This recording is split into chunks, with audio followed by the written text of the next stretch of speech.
bisa saja ada motif-motif tertentu ya kan.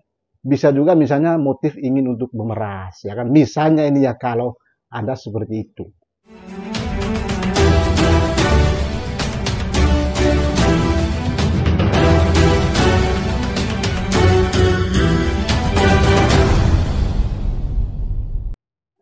Ya, siapakah yang berhak untuk menilai bahwa sebuah produk skincare itu bermasalah atau tidak? Palsu atau tidak? Layak edar atau tidak ya?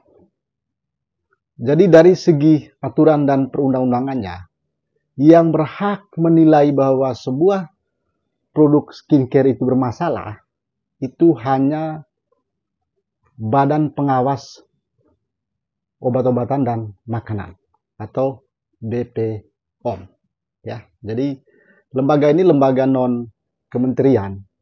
Mereka punya tugas melakukan pengawasan, melakukan pengecekan, melakukan uji terhadap produk itu layak atau tidak. Baik sebelum produk itu beredar maupun setelah produk itu beredar di tengah masyarakat. Mereka melakukan evaluasi. Apakah layak atau tidak, sesuai tidak yang diberikan izin oleh BPOM. Jadi tidak ada lembaga lain. Jadi hanya ada satu lembaga di negara Republik Indonesia ini yang berhak menilai bahwa produk skincare itu baik atau tidak, layak atau tidak.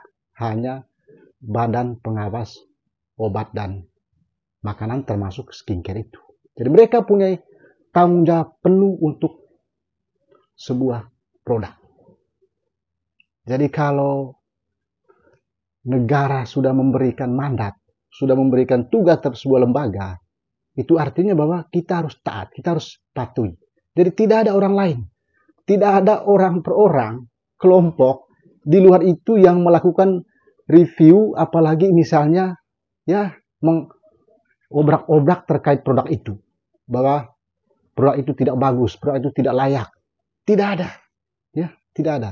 Jadi hanya Badan Pengawas Obat dan Makanan saja yang berhak menilai dan melakukan penarikan terhadap produk-produk itu.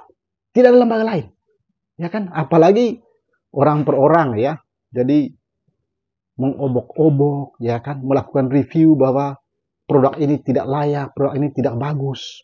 Misalnya kalau ada ya. Jadi itu sebetulnya tidak boleh dilakukan. Dan itu ada sanksi pidananya. Ya, ada sanksi pidananya.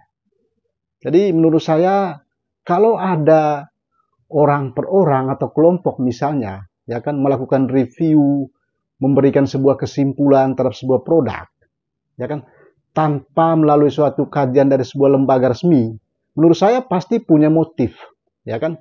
Bisa saja ada motif-motif tertentu ya kan. Bisa juga misalnya motif ingin untuk memeras ya kan. Misalnya ini ya kalau ada seperti itu.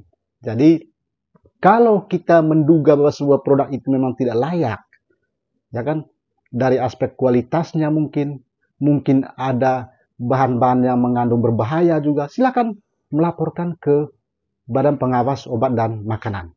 Dan juga di situ sudah tertera di link ya. Lembaga itu juga sudah tertera terkait dengan mana saja produk-produk skincare yang layak beredar di tengah masyarakat. Ini sebetulnya informasi untuk pengetahuan kita bersama juga ya. Jangan sampai kita memberikan ya punishment ya, memberikan kesimpulan terhadap sebuah produk orang yang tentu itu berbahaya. Apalagi itu bisa merusak reputasi orang itu, ingin menjatuhkan orang itu. Jadi kita tidak boleh memberikan opini secara pribadi kita, memberikan propaganda ya kan, secara pribadi kita tanpa melalui suatu kajian secara ilmiah. Karena lembaga itu memiliki hak ya kan untuk menguji dari aspek laboratoriumnya ya.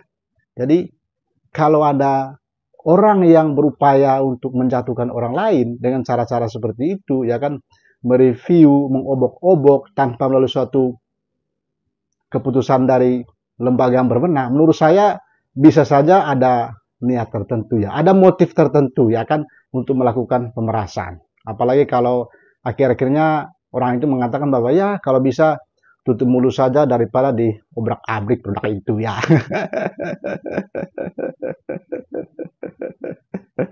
Ya, jadi itu menurut saya kira kalau Anda mendapatkan informasi yang sama terkait dengan informasi ini, yaitu bagus adanya ya. Tapi kalau Anda belum mendapatkan informasi, mari kita share video ini agar banyak orang mengetahui terkait dengan informasi ini, supaya kita juga mendapatkan pengetahuan yang pasti terkait dengan sebuah produk.